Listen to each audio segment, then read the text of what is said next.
meron nagtanong sa atin kung saan daw ba yung pinakang spot natin o yung ating fishing spot. Saang lugar daw ba dito sa Lawa ng Laguna Lake, no? Grabe oh, napakaraming kapit mga bro. At ito yung mga huli natin na ayungin. Ayan, ang dami mga bro. Kasi ito naman yung mga bangus. Ayan mga bro. Bro, ayan si Kagawad oh. Kagawad, sa kamay naman dyan. Puyat na.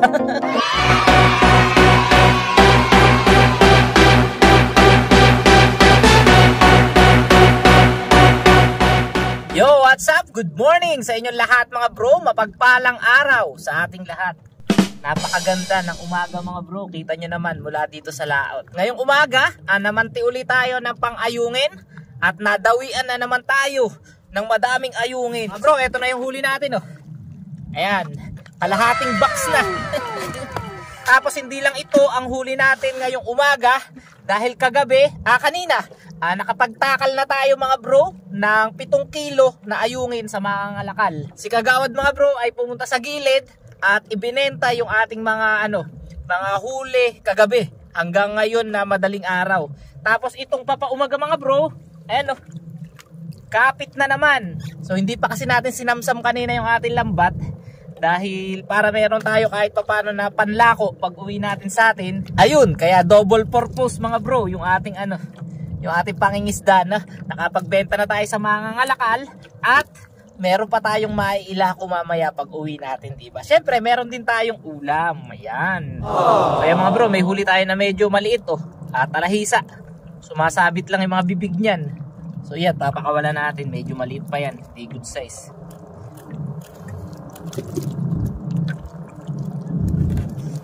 Dami na nito mga bro. Siguro mga 3 kilo mahigit na naman ang ating maiilako. Baka hindi lang. Baka umabot to ng 5. Kasi si Kagawad ayun sa dulo mga bro. Bago pa lang nananamsam. Ganito mga bro yung mabilis na diskarte para mabilis kayo makapanusog at makuha nyo yung mga ayungin na huli, no? Yung isa nanananggal, tayo tinatanggalan na natin ang huli, habang si Kagawad naman nandun sa may dulo at sinasamsam na yung ating lambat. Kasi mga bro, meron pa yung kumakapit habang tayo ay nanananggal. May mga kumakapit pa na ayungin dyan. Yan, nakahuli tayo ng mga plastic mga bro. So mamaya papakita ko sa inyo naman. Meron na rin kasi tayong huli mga bro ng mga bangus, na similya ng bangus. Siguro mga 8 piraso. Ulam natin yan, hindi na natin ibebenta. Yung mga bangus na yan, no? Ayan, kumusta kayo lahat mga bro? Sana'y nasa mabuti tayong kalagayan, no? Saan naman tayo naroroon? At yun, lagi natin sinasabi, magpasalamat tayo sa mga biyayang ating natatanggap na. Mga bro, 2 gabi na tayo na nadadawian ng ayungin dito sa ating lugar, dito sa ating fishing spot. Kahapon, nakahuli tayo ng 17 kilo na ayungin. At doon ay kumita tayo ng medyo maganda. At ngayon nga, ayan, nasundan na naman. Hindi man ganon kadami katulad kahapon, at least madami na rin kasi nakapagtakal na tayo ng 7. Tapos siguro ito mga 4 na kilo, di meron din tayo mga 11 kilos, di ba? Na ayungin. Ay mga bro, meron huling bangus Ayun Ganito mga bro, marami na tayo naipon na ganito. Nasa pansyam na yata itong piraso. Ulam natin, idadaing natin. Ayan. Yung mga ganyang bangus mga bro, nababalot lang yan ng ng lambat na pang ayungin.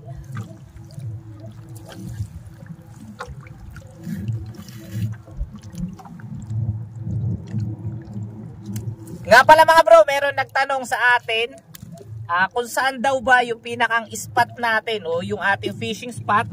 Saang lugar daw ba dito sa Lawa ng Laguna Lake, no? So mga bro, ipapakita ko sa inyo yung Google Map ng pinakang mapa kung saan tayo naroroon. Bale, narito tayo sa part ng bandang north ng Talim Island. Kung alam nyo mga bro, yung Barangay Subay, tapat tayo ng Barangay Subay. Malapit din tayo sa ating barangay, Barangay Kasili. Malapit din tayo sa Barangay Tikulyo, sa Barangay Nabotas, at sa Barangay Pipindan. Sa mga nakakaalam ng SEPDEC mga bro, ng lugar, o yung Southeast Asia Fisheries Development Council, narito tayo. Ayun ang SEPDEC mga bro. Tinatawag namin ang lugar na to, dito sa aming lugar, na Daam Barge. Kasi dito dumadaan yung mga malalaking barge. Tapos merong pituya, yung pumupunta mga bro ng malaya, nagdadala yata ng ng langis doon sa may Malaya power plant. Tapos yung mga pituya na nagdadala rin ng mga similya ng bangus o iba pang isda, dito rin dumadaan mga bro. Papunta diyan sa may sa may labasan papuntang Alat. Sa may ba 'yun? Nakalimutan ko kung saan 'yun eh. Sa may Napindan Channel. Ayan. Diyan sila dumadaan dito sa lugar natin. Kaya pagkagabi mga bro, medyo nag-iingat din kami kasi may mga bangka na dumadaan dito ng malalaki nga, mga pituya. Kailangan natin lagi na may ilaw sa ating lambat para hindi masagasaan yung ating yung ating lambat na. 2 oras pa lang tulog natin mga bro. Medyo puyat tayo sa ating pangingisda. Bawi na lang tayo mamaya ng tulog. Pag-uwi natin ng bahay.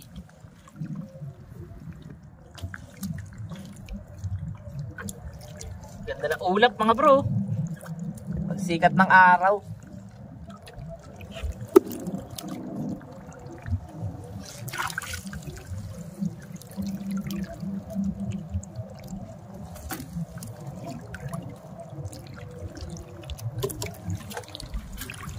Ay mga bro, ganda ng kapit. Bro, dahil si Kagawad medyo lumalapit na sa atin, iiwanan natin ng kaunting ayungin na matatanggal siya. Ayan. Para yan kay Kagawad. Para hindi tayo mag-abot agad. Grabe napakaraming kapit mga bro. Ito yung tinatawag na biyaya ng lawa mga bro. Di ba?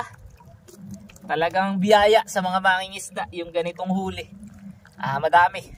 Yung buhay naman kasi ng mangingisda mga bro ay hindi naman yan araw-araw. Madaming huli. May mga araw din na bokya ang mangingisda. Katulad ng mga nakaraan, padala 2 kilo lang tayo, minsan 3 kilo. Minsan pa nga nakaka1 kilo lang tayo. Lalo na nung maraming water lily, hindi tayo hindi tayo makapangisda ng ayos. Pero ngayon dahil pumepermi na yung yung amihan, ayan, kung mapapansin nyo sa ating paligid mga bro, wala nang dumadating na water lily. At nakakapangisda na tayo ng ayos talaga, ng walang abala. Dire-diretsong pangingisda na.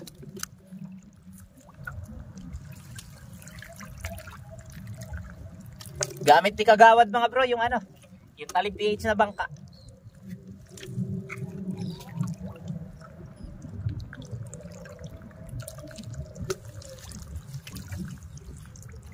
Siguro mga bro, ang huli natin mula kanina 7 kilo. Tapos ito mga 4 na kilo na, mahigit. Maglilima na.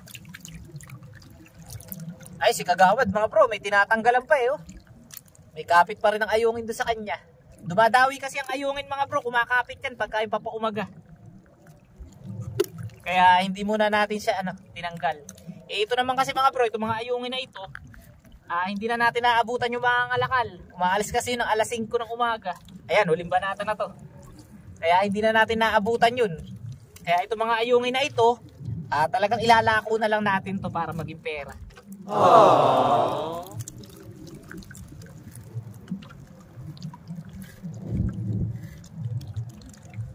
Sagana ang lawa ng Laguna Lake ngayon mga bro. Sa Biwas. So kung maalala nyo yung upload natin kahapon, dami nating huli sa Biwas, di ba? Yun nga lang, pag tayo namimiwas mga bro, ang pahay natin bulate. Kasi wala pang lumot, malaki pa ang malaki pa ang level ng lawa. Uy, baliktad pala yung ating mga bro, ating long sleeve. Naligaw tayo. Baliktad pala yung ating suot.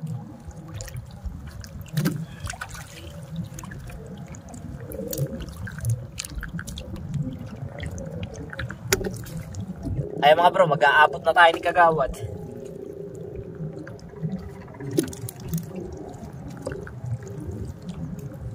So, lagyan natin siya ng konting ayungin mga bro. Ayan, para sa kanya yan, para may matatanggal siya.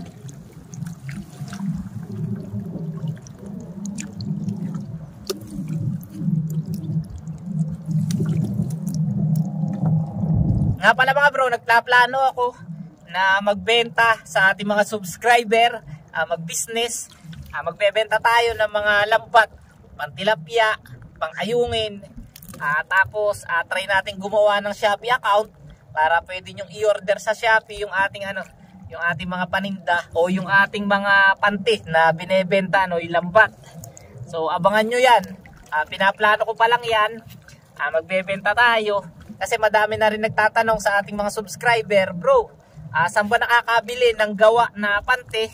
Mga bro, dito kasi sa ating lugar, wala talagang nabibili na yarina na pante. So ang ginagawa ng mga mangingisda dito, pagka sila ipupundar ng mga ganitong lambat, bumibili sila ng ng materyales, tapos ipinapagawa nila sa maggagawa para mabuo yung yung pante o yung lambat. Katulad nung kaibigan natin na si Mami Mingwit na Sapang. So gumagawa yun mga bro ng mga lambat, marunong siyang gumawa.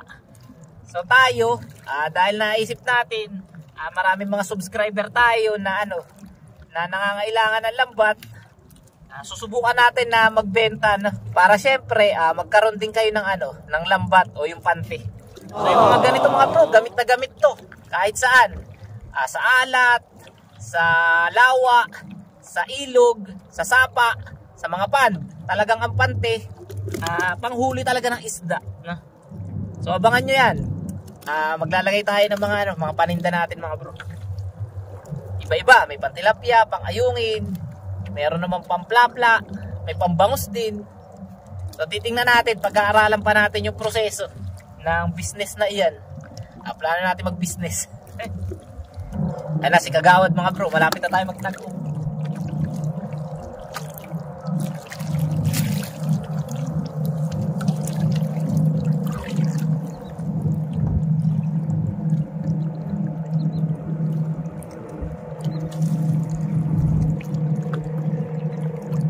Mamaya mga bro, magpipishing ulit tayo.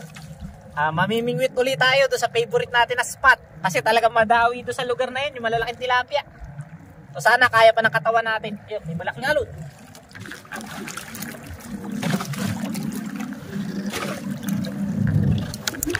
May dumaan na malaking bangka mga bro, mamumukot.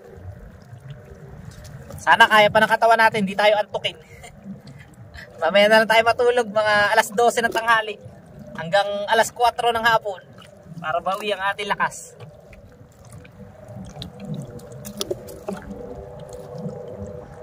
Sama natin si Kagawad mga bro, tingnan natin kung kung available siya sa sa pamimingwit. Nakalibang kasi mamingwit do mga bro, talagang ang dami. Kahapon kasama natin sina Jogus, saka si Neboy, ay mga huli natin na tilapia na iluto namin. Adobo sa gata. Ako po, napakasarap mga bro. Food trip kami kahapon.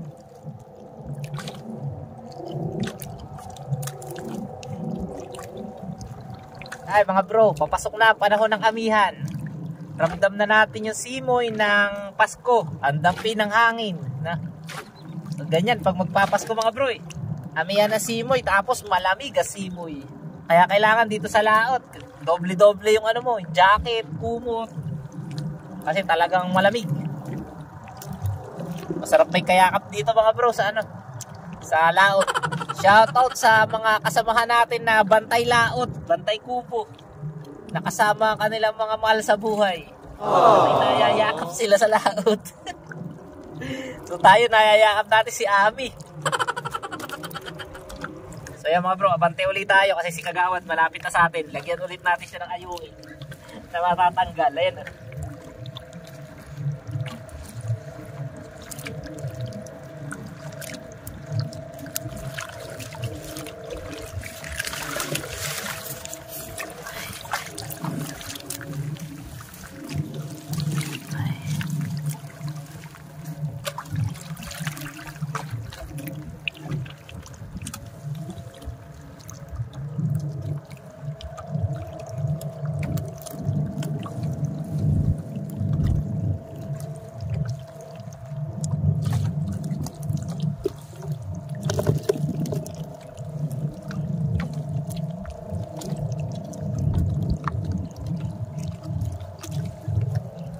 parang hindi na natin naabot para rupuan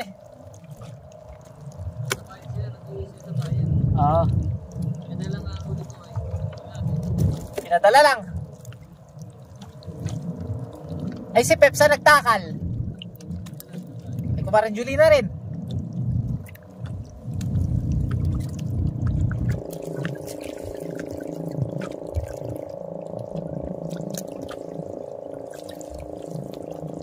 May 1 kilo pa ba yung natanggal mo?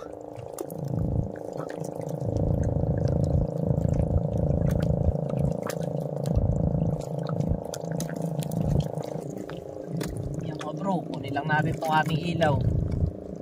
Ayan, ang ilaw ng panty natin. So lagi sinasabi ni Tol, tuturuan daw kayo kung paano na gumawa nito, tutorial. Hanggang ngayon di pa nakakagawa ng video si Tol. So eto mga bro, bali ito yung ilaw na ginagamit natin pag tayo namamante. Palatandaan sa mga kapwa natin mangingisda para hindi masagasaan yung ating pante o yung ating lambat. Ayan po. Bali dalawang battery siya na AA, tapos meron siyang bumbilya ng Christmas light. Pinagdugtong-dugtong lang, nilagyan ng wire. Ayan na ang resulta. So nilalagay lang natin sa plastic bottle na kulay ganito para mas maganda yung kulay pagkagabi, kitang-kita. Ayun. So mga bro, pakita ko sa inyo yung huli natin. At tumali na tayo dun sa likod ng bangka ni Kagawad.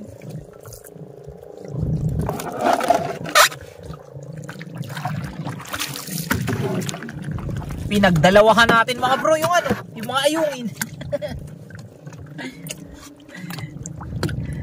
Mga bro, si Kagawad o. Kagawad, isang kamay naman dyan. Puyat na. Pagod na si Kagawad mga bro sa pamamanti natin. Tara mga bro, tayo ay pupunta na sa kubot. Ilalagay natin ang lunday.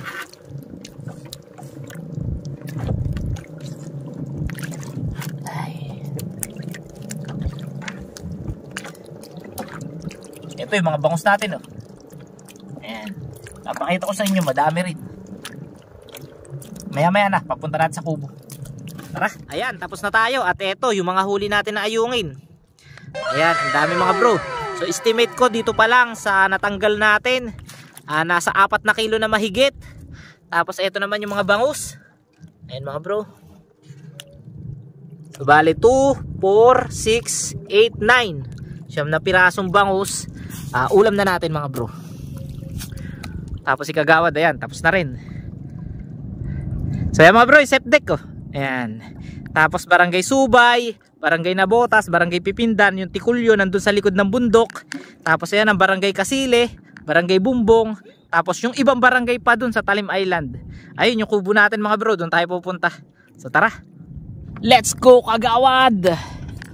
Hilahin mo ako. One click ah.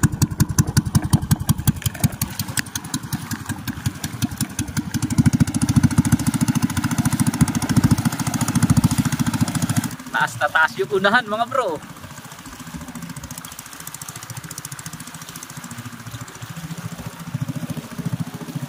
Time check natin mga bro ay 6:10 pa lang ng umaga. Ayan, pasikat na araw. Napakagandang tanawin mula dito sa laot mga bro.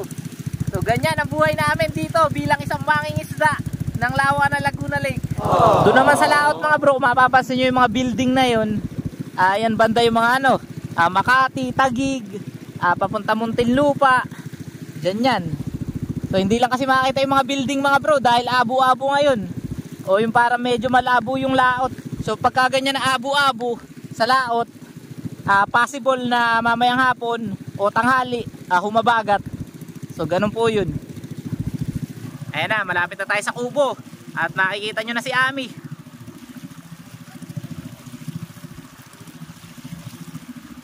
Ito yung mga fish cage na inaalagaan natin mga bro. Ayan. Tapos ito pa. So bali mga nakalubog ngayon na mga lambat niya. Dahil ano nga, madalas umuunos pa rin. Ayan, nakakalubog yan. Hanggang dyan. Mapapansin nyo, may mga bagong kawayan na rin yan. Pinalitan na natin ng mga kawayan. Ayan.